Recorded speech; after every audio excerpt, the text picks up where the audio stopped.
Warahmatullahi wabarakatuh. Salam Om Swastiastu, Namo Buddhaya, Salam Kebajikan. Anak-anak apa kabar? Semoga kalian baik-baik saja. Hari ini bersama saya, Pak Iman, di SRIM. Anak-anak, hari ini kita akan membahas tentang kewenangan lembaga-lembaga negara menurut Undang-Undang Dasar Negara Republik Indonesia tahun 1945. Materi ini materi kelas 10 bab 3 pada bab 3, materi kelas 10 pada bab 3 di semester ganjil. Baik, sebelum mulai pembelajaran, sebelum saya menampilkan presentasi hari ini, kita berdoa dulu yuk di dalam hati. Semoga ilmu yang saya berikan bisa terserap dengan baik. Doa saya persilahkan.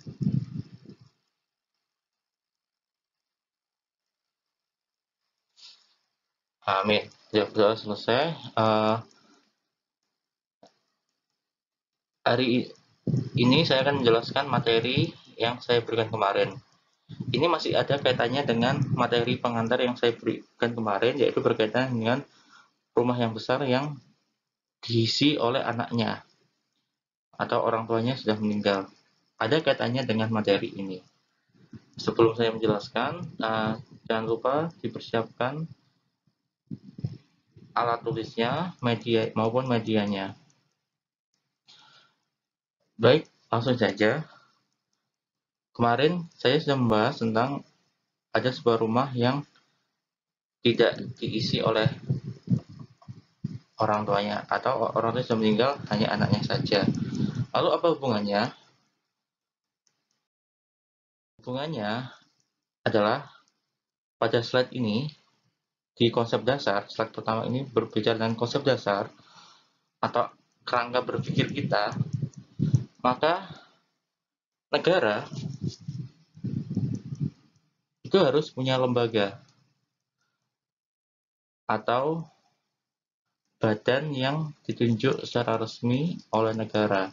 Apa fungsinya? Untuk menjalankan negara itu, agar negara itu bisa berkembang atau berjalan sesuai dengan tujuannya. Saya beri contoh, Indonesia adalah suatu negara. Lembaganya apa? Lembaganya misal sesuai dengan pendapat Trias Politika oleh John Locke. Ada yang tahu Trias Politika itu apa saja lembaganya? Jika yang tahu, silahkan klik komentar di kolom komentar. Sama, ini sebagai contoh adalah sebuah rumah. Rumah itu harus diisi oleh keluarga. Mengapa? Karena rumah itu bisa terawat dengan baik, agar rumah itu tidak dipenuhi dengan sarang laba-laba atau dengan bulu domba yang besar-besar itu. Sebagai contoh, rumah kalian. Rumah kalian adalah suatu rumah. Anggap aja rumah ini adalah suatu negara. Indonesia adalah rumah kalian. Nah, lembaganya siapa? Lembaganya adalah keluarga. Siapa itu? Siapa orang tua kalian? Orang tua kalian pasti ada ayah dan ibu. Nah, ayah dan ibu itu fungsinya untuk menjalankan rumah itu supaya berjalan dengan baik, supaya rumah itu terawat dengan baik, anggotanya juga terawat dengan baik, semuanya sejahtera. Itu fungsinya. Sama kayak negara itu tadi, jika ada lembaga, maka roda kehidupannya itu pasti akan berjalan dengan baik, sesuai dengan apa yang diinginkan oleh negara itu sendiri. Sampai sini paham ya? Jadi ini adalah konsep dasar kita untuk berpikir tentang kaitannya dengan lembaga negara dan negara. Ini saya masih belum membahas kewenangan. Ini saya ulangi, ini adalah konsep dasar kita yang berkaitan dengan lembaga negara dengan negara. Jadi antara negara dan lembaga negara itu saling berkaitan, tidak bisa dipisah satu sama lain. Sama kayak besar dan kecil, perempuan dengan laki-laki, itu adalah sesuatu hal yang tidak dapat dipisahkan. Selanjutnya, jika sudah ada lembaganya, maka diperlukan suatu cara, suatu kekuasaan. Kekuasaan bisa kita sebut politik. Jadi politik itu berkaitan dengan kekuasaan. Kalau di negara, kita kembali ke contoh negara ini tadi. Siapa yang punya kekuasaan? Yang punya kekuasaan adalah lembaga negara. Kalau di Indonesia ya, di Trias Politika itu sendiri. Lalu jika kita contohkan di rumah itu, siapa yang punya kekuasaan di rumah kalian? Jawabannya adalah ya orang tua kalian. Orang tua kalian ini adalah yang punya kekuasaan. Apa itu kekuasaan? Kekuasaan itu berkaitan dengan kemampuan atau keahlian yang dimiliki oleh suatu orang atau satu person untuk memimpin suatu lembaga negara. Dari lembaga negara itu, ketika sudah dia pimpin, maka bisa menjalankan negara yang sesuai dengan tujuan dari negara itu sendiri. Sampai sini paham ya? Lalu selanjutnya adalah jika sudah paham tadi konsep dasarnya, negara adalah selalu dipimpin oleh suatu lembaga negara. Tidak mungkin tidak, karena jika tidak dipimpin, maka negara tidak akan berjalan sesuai dengan tujuannya. Sama kayak rumah tadi. Rumah kalau tidak ada yang memimpin, ya pasti rumah itu berantakan. Rumah itu kacau. Tidak jelas mau apa.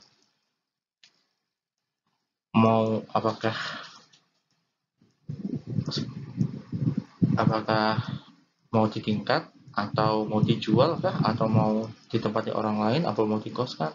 Itu perlu suatu lembaga. Biar jelas. Lalu dari contoh dari ini negara dengan lembaga negara, maka diperlukan suatu politik tadi, yaitu yang punya kekuasaan. Kekuasaan di sini adalah kemampuan untuk memimpin satu lembaga negara. Saya ulangi, politik berkaitan dengan kekuasaan. Kekuasaan itu adalah kemampuan yang dimiliki oleh seseorang untuk menjalankan suatu lembaga negara. Setelah dari politik ini, maka harus di struktur politikan. Artinya, struktur politik ini berkaitan dengan tingkatan atau klasifikasi dari lembaga negara itu sendiri. Misal, di rumah tadi, contoh rumah dipimpin oleh orang tua kalian. Orang tua kalian ini harus distrukturkan. Misal, ayah kalian ini apa tugasnya? Tugasnya mencari nafkah, mencari rezeki. Misal, ibu kalian adalah yang mengurusi rumah tangga, yang mengurusi rumah, di dalam rumah, yang mencuci baju, yang menyetrika, dan lain sebagainya. Mengapa harus distrukturkan? Agar kekuasaan yang ada di dalam negara itu jelas dan terarah. Jika tidak, maka negara akan semburat, rumah juga akan semburat. Misal, kalau tidak ada yang, misal di rumah kalian, ayah dan ibu kalian tidak ada komunikasi, misal diam-diaman saja, maka apa yang akan terjadi? Yang akan terjadi adalah rumah tangga tidak jelas. Mau ngapain dan bagaimana? Apa yang ingin dituju itu tidak jelas. Maka dari itu diperlukan suatu struktur politik. Harus ada klasifikasi dari suatu lembaga negara. Dari struktur politik ini, maka dimulai suatu sistem politik. Sistem politik ini berkaitan dengan aturan yang ada di dalam suatu lembaga itu sendiri. Misal di dalam rumah, maka ada sistemnya. baik sistem mengasuh anak, misal sistem pembagian tugas di rumah, misal ini sistem ini akan lahir jika sudah terbentuk struktur politik. Saya ulangi lagi, sistem politik ini lahir jika sudah terbentuk struktur politik. Dari sistem ini muncullah yang namanya suprastruktur politik dan infrastruktur politik. Infrastruktur dan suprastruktur politik ini ada di LKS kalian, halaman 42. Struktur politik itu berkaitan dengan keadaan politik di tingkat pemerintahnya. Jadi suasananya, kehidupan dari politik, dari lembaga negara itu seperti apa? Di dalam pemerintahannya, di dalam lembaganya itu seperti apa? Artinya, infrastruktur politik ini berkaitan dengan hal-hal dengan kehidupan lembaga negara yang ada serta hubungan kekuasaan antara satu sama lain. Jadi di dalam tadi struktur politik itu kan ada banyak tingkatannya. Itu apakah itu dilihat apakah ada hubungannya atau tidak? Semisal contohnya adalah ibu dan ayah kalian. Itu ada hubungannya tidak? Ada komunikasinya tidak? Nah, itu yang namanya struktur politik. Jadi dilihat keharmonisannya dari struktur politik itu, apakah ada hubungannya atau tidak, ada komunikasinya atau tidak. Itu yang dinamakan suprastruktur politik. Sementara infrastruktur ini berkaitan di luar itu semua. Di luar dari infrastruktur. Artinya apa?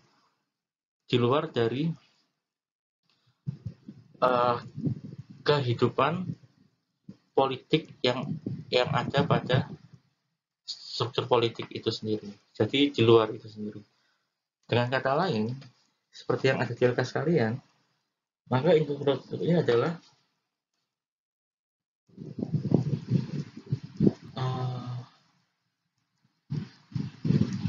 berkaitan dengan warga negaranya. Jadi berbicara warga negara. Seperti yang kalian tahu, negara itu pasti pelakunya kalau nggak pemerintah ya warga negara. Jadi pelaku dari isi dari negara itu pasti pemerintah dan warga negara. Nah, infrastruktur politik ini berbicara tentang warga negaranya di luar pemerintah atau non pemerintah. Itu yang dinamakan infrastruktur politik. Lalu suprastruktur politik, semisal saya beri contoh outputnya atau hasilnya adalah kebijakan politik. Pertama, yang kedua adalah keputusan politik. Ya kan, semisal suprastruktur tadi bicara tentang bagaimana roda kehidupan yang ada di struktur politik itu, atau roda kehidupan yang ada di lembaga itu sendiri. Nah, di dalam lembaga itu pasti melahirkan suatu kebijakan atau kalau enggak keputusan politik. Kebijakan sama keputusan ini dua hal yang berbeda. Kalau kebijakan ini adalah sesuatu yang diambil sebelum ada tuntutan atau demo. Itu yang namanya kebijakan. Sementara keputusan itu adalah sesuatu yang diambil ketika sudah ada masalah. Contoh kalau kebijakan, misal kebijakan di sekolah, kebijakan belajar adalah 9 ayo belajar 9 tahun dari STK, SD, SMP, SMA. Itu adalah kebijakan publik. Tetapi jika ada pandemi, jika ada masalah, maka diputuskan yang namanya belajar dari rumah. Nah, belajar dari rumah itu adalah contoh dari keputusan politik. Sementara yang wajib belajar 9 tahun itu adalah contoh dari kebijakan publik. Lalu, infrastruktur politik yang saya tadi sebutkan berbicara tentang warga negara atau yang di luar dari struktur dari lembaga negara atau di luar dari pemerintah, maka ini outputnya atau hasilnya atau yang bisa dilihat itu adalah sarana masukan. Pertama, yang kedua adalah tuntukan. Sejak tadi, pemerintah menetapkan wajib belajar 9 tahun dari SD sampai SMA. Maka masukannya apa? Semisal Pak Menteri harus dibenahi sekolahnya, internet harus ada, akses internetnya harus ada sampai seluruh pelosok negeri. Itu merupakan suatu sarana masukan. Tuntutannya apa? Semisal biaya pendidikannya dihapus, jadi berkaitan dengan uang gedung atau dan lain sebagainya itu dihapus, penghapusan uang gedung. Atau contoh yang dulu viral di zaman saya adalah penghapusan sekolah RSPI, Rencana Sekolah Internasional. Itu merupakan suatu tuntutan karena dianggap banyak yang menganggap bahwasanya RSPI itu adalah suatu hal yang diskriminasi. Jadi itu contohnya. Lanjut.